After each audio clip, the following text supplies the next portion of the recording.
I'll tell you this. Now he took too many sacks, and I'll put that on him. I'll put that on him in the system. He's got to be better, but he's deadly accurate. He's got great touch, and when you watch him in that first preseason game, the thing that I loved, and I mean loved, is his ability to slide and his movement skills in the pocket and still being able to create space, not eyeballing the rush, but feeling the rush. A lot of this is just getting some guys ready who are playing on Saturday. Is Shedeur Sanders quietly becoming the Browns' biggest problem? Or their future? He was supposed to be sidelined, nursing an oblique strain, written off for the final stretch of the preseason. But what happened next caught everyone, including the coaching staff, completely off guard. On his first day back, Shedeur didn't just jog through warm-ups or ease into the pocket. No, he dropped a laser-perfect dime that instantly turned heads and may have flipped the script on Cleveland's QB plans. Reporters called him deadly accurate. Teammates were in awe. And now a growing number of analysts are asking, are the Browns ignoring the answer that's been right in front of them this entire time? With Joe Flacco still penciled in as Q-Bone, and Stfansky refusing to commit to anything behind him, one throw may have just raised a question the franchise isn't ready to answer. Is Shedeur Sanders about to force his way into the spotlight before Cleveland even realizes it? Just a few days ago, most people assumed Shedeur Sanders wouldn't see the field again this preseason. After suffering an oblique strain, things looked uncertain for the rookie. The Browns were being cautious, and Stfansky made it clear he wouldn't rush anyone back into action. Quietly, expectations were lowered. Sanders' preseason debut was solid but short-lived. With that injury, many assumed he'd be backing up from the sidelines until further notice. A little bit of news there as well. Shedeur Sanders returned to practice today from his oblique strain suffered last week, and it looks to me like he's got a pretty decent shot of playing some against the Rams on Saturday in that dress rehearsal game. I think they really want to see him one more time. He had that really nice debut against the Panthers, and I think they want to get him out there and get him a little bit more live action before he potentially has to play at some point this season. But then, everything changed.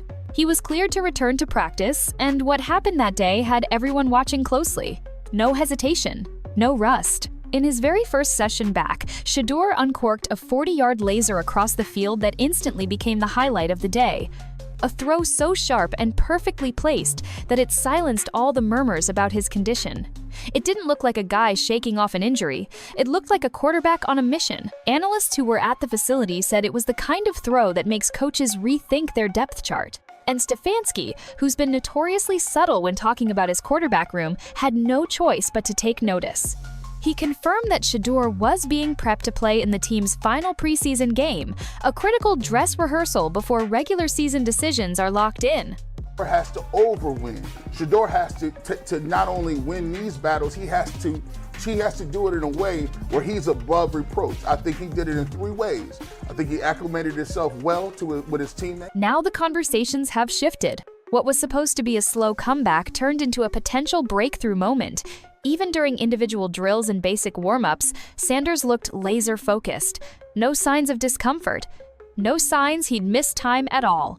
His footwork was sharp, his release tight, and his command in the huddle started to catch attention from teammates and coaching staff alike. He moved from routine throws to pocket presence drills, and the rhythm was undeniable. It wasn't just that he looked okay returning from injury, it was that he looked better than before. According to multiple reports, there wasn't a single rep where you could tell Shedeur had just been sidelined. His mechanics were clean, his decisions quick, and his poise under pressure unchanged. The message was loud and clear. He wasn't back to prove he could play. He was back to show he belonged in the conversation for more than just a backup slot. And all of this raises a pressing question. What does this kind of performance do to a quarterback room that's already under scrutiny? Last year? Yeah, Watson. Yeah.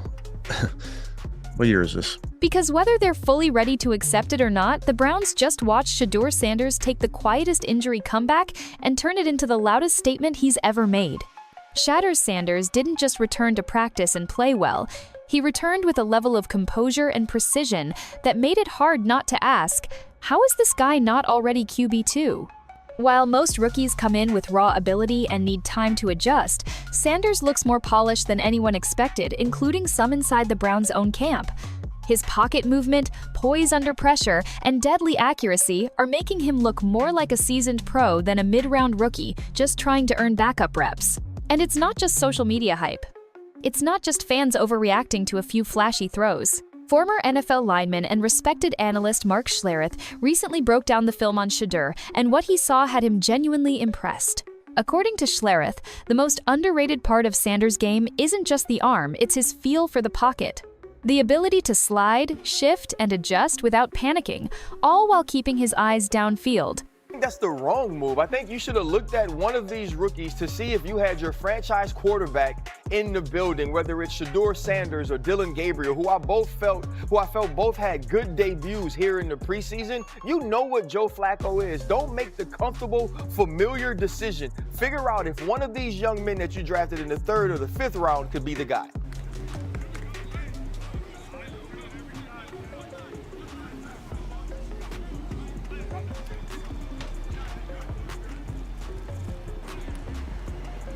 He's not eyeballing the rush, Schlereth said. He's feeling it. That's rare. That's not something you normally see this early on. And that's the difference. A rookie can have talent, a rookie can have athleticism, but what separates the ones who actually stick around is how quickly they adapt to the mental speed of the NFL. Sanders isn't just surviving under pressure, he's controlling the chaos. That's something coaches crave, and something veterans struggle to teach. Even in his debut against the Panthers, Shedeur gave glimpses of what he could do, threading tight window throws and moving the sticks when protection broke down. He wasn't perfect, but he looked calm, something that's rare when bullets are flying in a first NFL appearance.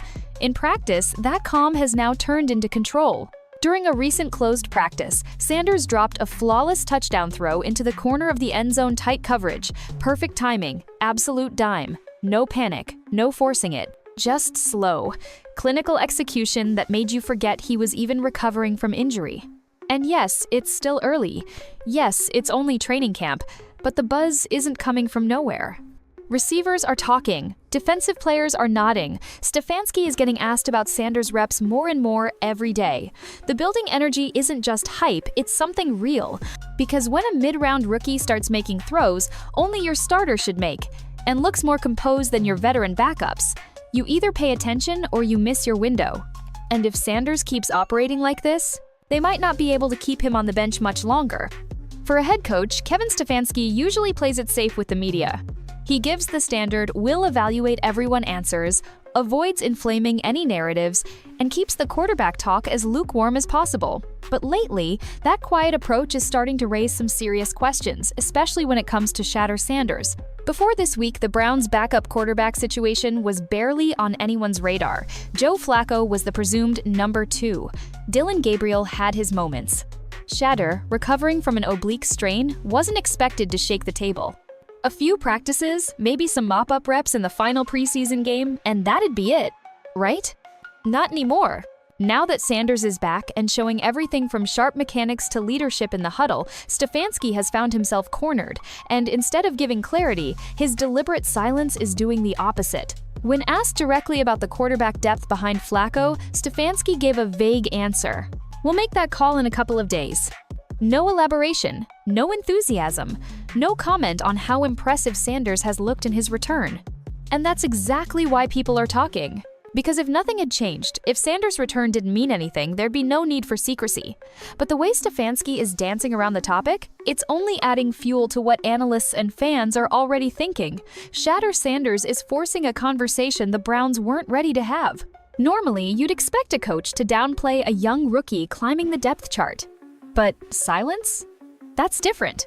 Silence in the NFL usually means decisions are being made behind closed doors. And with a pivotal preseason finale coming up, those decisions are about to go public whether Stfansky wants them to or not.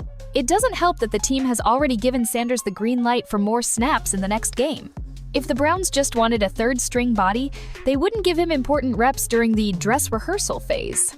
That opportunity isn't handed out, it's earned, and Sanders has clearly done just that. Meanwhile, players and insiders are picking up on the shift. There's more attention on every throw he makes, every drill he runs.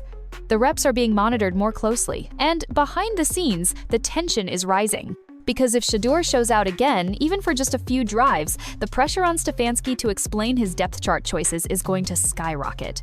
and the more he stays silent, the louder the narrative becomes.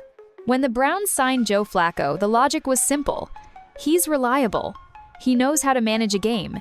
He's done it before. For a franchise constantly battling instability at quarterback, Flacco represents security, a proven option who won't crumble the moment things get rough. But here's the thing about security in the NFL. It can also become a crutch. Lately, that safe decision is being questioned. Loudly. Analyst and former NFL safety Ryan Clark didn't pull any punches. On a recent panel, he blasted the idea of giving Flacco the backup role without at least seeing what Shedeur Sanders and Dillon Gabriel are capable of. According to Clark, the Browns are making a classic mistake choosing comfort over evaluation. "You already know what Joe Flacco is," Clark said. "Veteran, yes. Experienced, sure. But if you have two talented rookies who are showing poise, accuracy, and upside, why not at least figure out what you have?" It's the kind of argument that's getting harder to ignore. Because Flacco isn't just a veteran backup, he's a placeholder. Whether fans want to admit it or not, there's a ceiling when your go-to option is a guy nearing 40, with limited mobility and declining consistency. He can keep you afloat, but he's not going to build your future. Meanwhile, you've got Shedeur Sanders showing off elite arm talent in practice, demonstrating pocket awareness beyond his years, and winning over teammates with his poise. Dillon Gabriel's no slouch either, but it's Sanders who's generating buzz inside and outside the locker room. Despite all that, Stfansky seems glued to familiarity. And to Clark and many others, that's the exact mindset that keeps teams from evolving. From the outside, it feels like the Browns are content rolling with the status quo. But inside the organization, that tension is brewing. Do they lean into a safe bet that buys them time? Or gamble on a player who might be raw, but who also might be the spark this team desperately needs? Here's the uncomfortable truth Stfansky might have to face. Flacco might give you 3 wins this season. But Shedeur? If he develops, and if you give him time, he could give you 10 over the next 3 years. The question isn't really about week 1. It's about everything after that. And if the Browns are still clinging to familiarity by the time the real bullets start flying, they might just miss out on one of the most promising young passers they've had in years. In the NFL, it's easy to focus on the now, this game, this week, this season. But the smartest organizations think 3, 4, even 5 years ahead. And that's exactly what Ryan Clark says the Browns are failing to do. Clark didn't just question Joe Flacco's role for week 1, he questioned the entire direction of the franchise.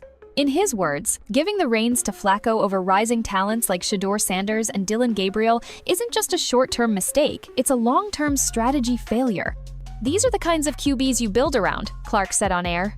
"Guys with upside, guys who can grow. You want to know if you have your franchise QB in the building, not keep investing in placeholders just because they feel safe."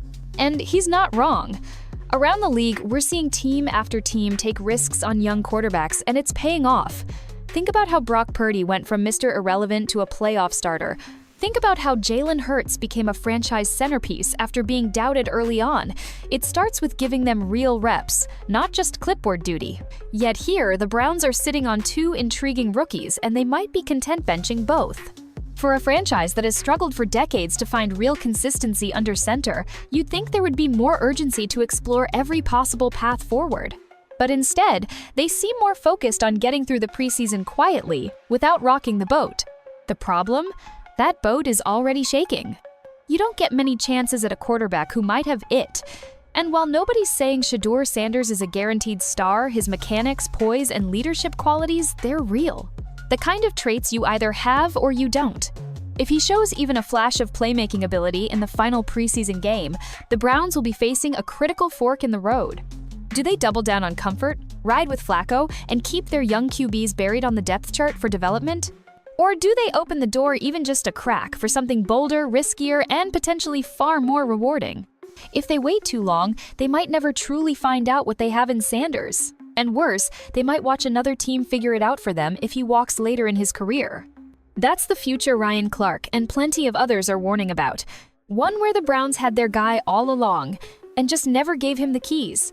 Most preseason games come and go without making much noise.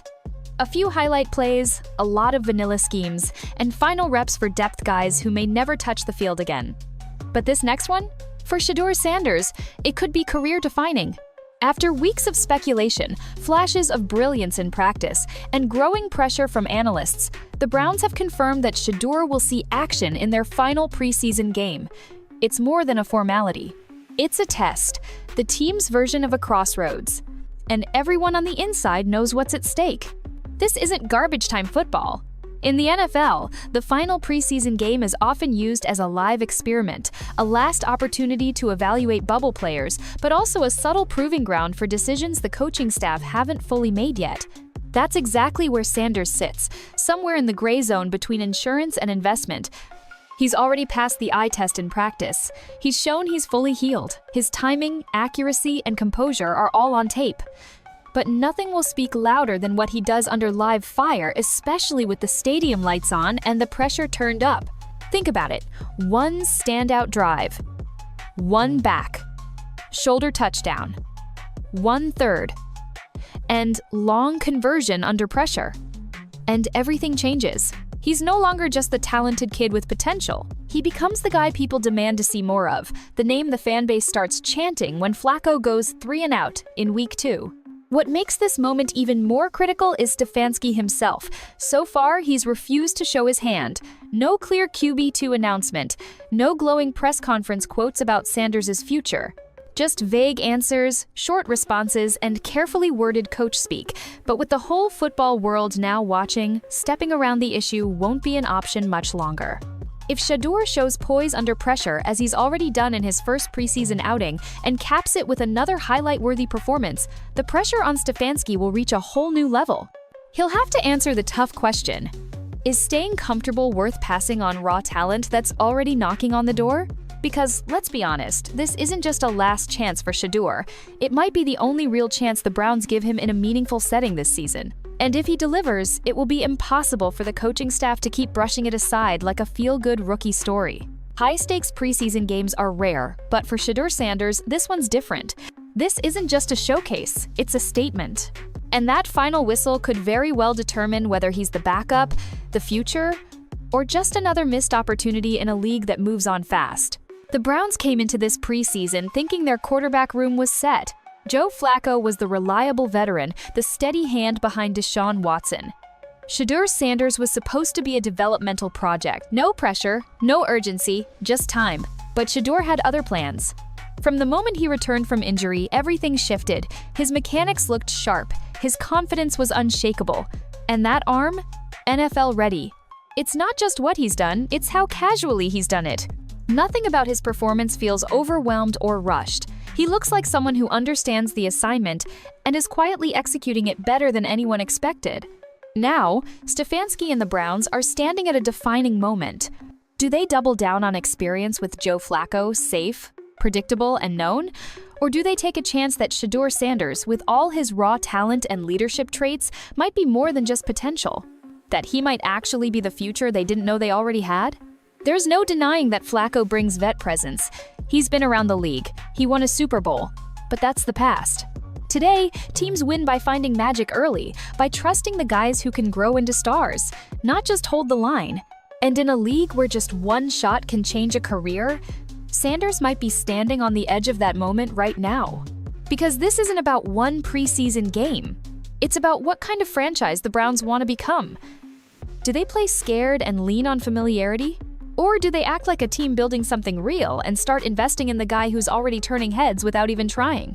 The final decision hasn't been announced, but make no mistake, everyone's watching. The fans, the analysts, the locker room. Whatever Stfansky chooses to do next will say a lot about how the Browns see their future and whether they're willing to take a real shot at building something special around a young, overlooked talent. And now, we want to hear from you. Do you think Shedeur Sanders has earned a legitimate shot at the QB2 job, or should Stfansky stick with veteran experience for now? Are the Browns quietly making the same mistake other teams have made, ignoring the future until it's too late? Or is this all just overhype? Let us know in the comments. Your take might be the one that starts the conversation the Browns can't ignore. Because one thing's for sure, this quarterback battle is far from over. And Shedeur Sanders? He's not just back, he's coming for that spot.